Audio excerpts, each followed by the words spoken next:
And we had the pleasure of working with the labs team on the XCredit project, which Yes. targets individuals known as stars, those who are skilled through alternate routes. So I think that plays, builds on some of what you're, what you've been talking about so far. But yeah, can you tell us more about these stars and why is that project so important? Yeah, so STARS, again, people skilled through alternative routes. That was a term popularized by another nonprofit in the US called Opportunity at Work, and we're a partner of theirs. The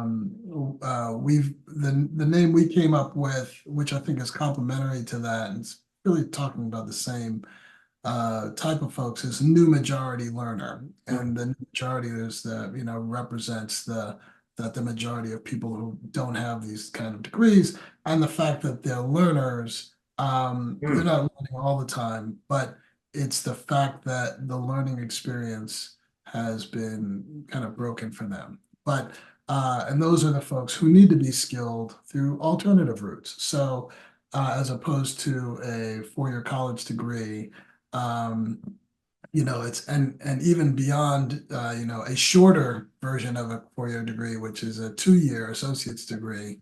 Um, there's this notion that there needs to be some sort of alternative credential that accelerates you. It's directly aligned to jobs and career, accelerates you into those jobs, and that they can also be stacked so that you get that one credential and you're not left off, but those can be stacked one to another. So now in that context, what we discovered is there's people will show up, and I'll give you an example of people will show up that uh, have skills, but they don't have the credential. Yeah. Yeah. And so then what do you do with those folks? There's one guy who came out of the military. He had run over 100 projects, Clearly but skilled. Yeah. Yeah. clearly skilled, but he didn't know he was a project manager, Yeah. right? Because in this, he thought he had military experience. It was called one thing. He didn't know how to translate that into civilian experience. Now, somebody's really savvy and really understands both worlds can maybe tell that story and bridge it from one to another. But it's relying a lot on your own kind of cunning and your communication savvy. So what XCredit is, and what problem it solves is, how do you actually give credit for experience? X credit. Mm. Mm. And what kind of things qualify as credit, as experience? Well, clearly, if you've gone through some academic work, maybe like you have transcript, maybe that should articulate into credit. That's obvious. Or maybe you're taking a non-credit course, but it's demonstrated your ability to do something that's valuable in the workforce.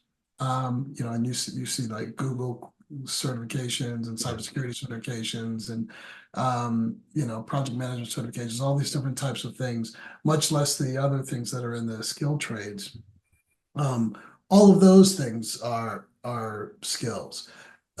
There's someone I know who's started a really interesting program for spouses of military folks, many of whom are very skilled themselves, Sure.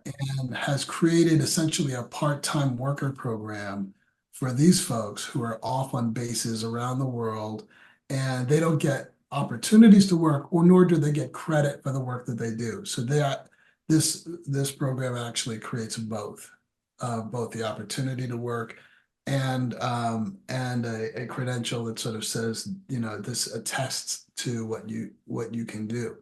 So, what the other thing that XCredit does is it actually allows for those things to be all integrated. If you're in the military and you have military service, how does that automatically translate into some sort of credit and recognition of skills attained?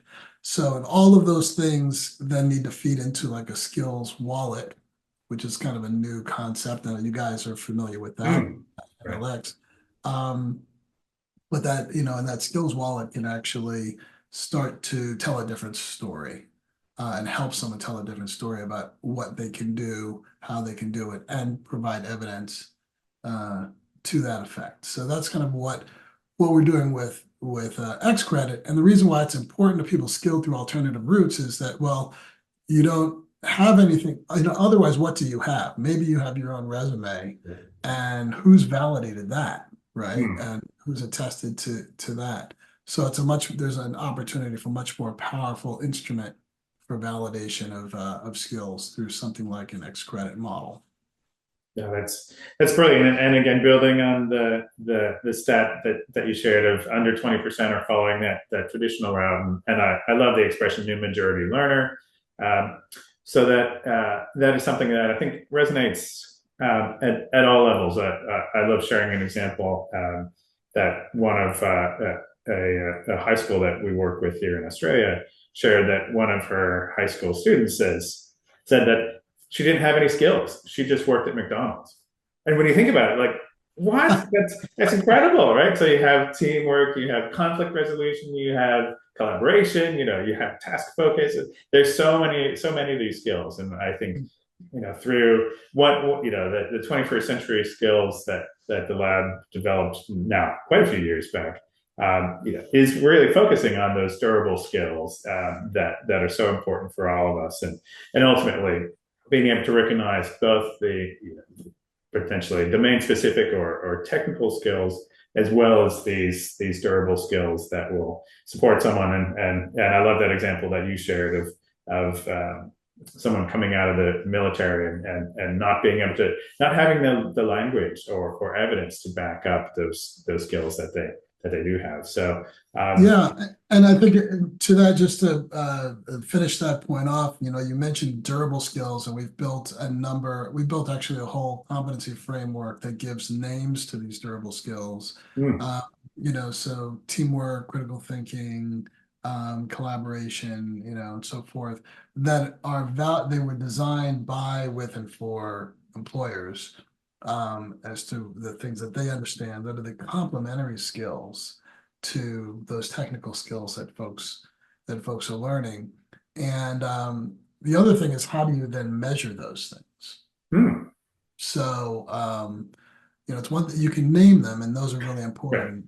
You can give attestation, the I see evidence of something, but then is there a way also to evidence them, through some sort of like mastery challenges and simulations and so forth. So, and I think we actually got some funding to do that, through the gracious support of Walmart Foundation, Mm, actually build out several dozen of these mastery challenges that are all scenario based, um, and therefore they do a better authentic job of assessing what someone's skills and abilities are, and what they're what they can what they can show. And I think this is only going to increase with the advent of generative AI, and mm, be able to create at scale very tailored types of assessments and challenges and um, you know um, situations for people to respond to, and even respond to and have their feedback captured in an automated way. Like, you might, in another world, I mean, not that you would ever be able to be replaced by even another person, much less a bot. But I can imagine, you feeding your script of things that this is what I care about for Bill. mm, You know, can you bot interview Bill right now?